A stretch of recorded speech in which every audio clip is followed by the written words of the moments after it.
ஒரு கொஸ்டின். நீ கொஸ்டின் வச்சாலே வில்லங்கமாக தான் இருக்கும். எதை பற்றி? ஆல்கஹால்.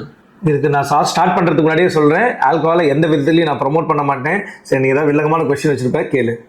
சரக்கு அடிச்சுட்டு சாப்பிடாம தூங்கலாமா? சரக்கு அடிக்கிறதே தப்பு, சாப்பிடாம தூங்குறது அதை விட தப்பு. அது என்னங்கிறது இந்த வீடியோ ஃபுல்லாக பாருங்கள், மறக்காமல் என்னையும் ஃபாலோ பண்ணுங்க. குடிக்கிறதே ரொம்ப ஹார்ம்ஃபுல்லு, அதுவும் சாப்பிடாம இருக்கிறது அதை விட. 4 விஷயம் நடக்கும்.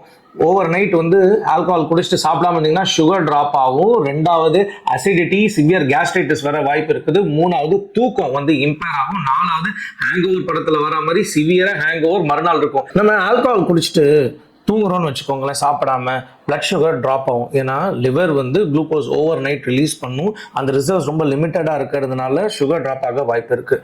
கேஸ்ட்ரிக் ஆசிட் வந்து ப்ரொடியூஸ் ஆகிக்கிட்டே இருக்கும். எம்டி ஸ்டமக் இருக்கா இல்லையான்லாம் வந்து நம்மளுக்கு தெரியாது. அதனால் night time acidity, burning sensation, காலையில் எழுந்திரிக்கும் போது ஒமட்டல், வாந்தி இதெல்லாம் வந்து வரும்.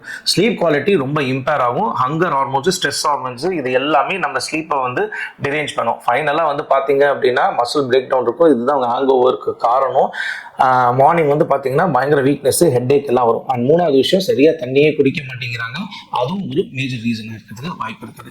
அதனால் உங்கள் ஆல்கஹால் ஃப்ரெண்டுக்கு தண்ணி அடிக்கிறதே தப்பு, தண்ணி அடிக்க வேணாம்னு சொல்லுங்கள். அப்படி மீறி தண்ணி அடித்தா நல்ல வயிறு நிறையா சாப்பிட சொல்லுங்கள்.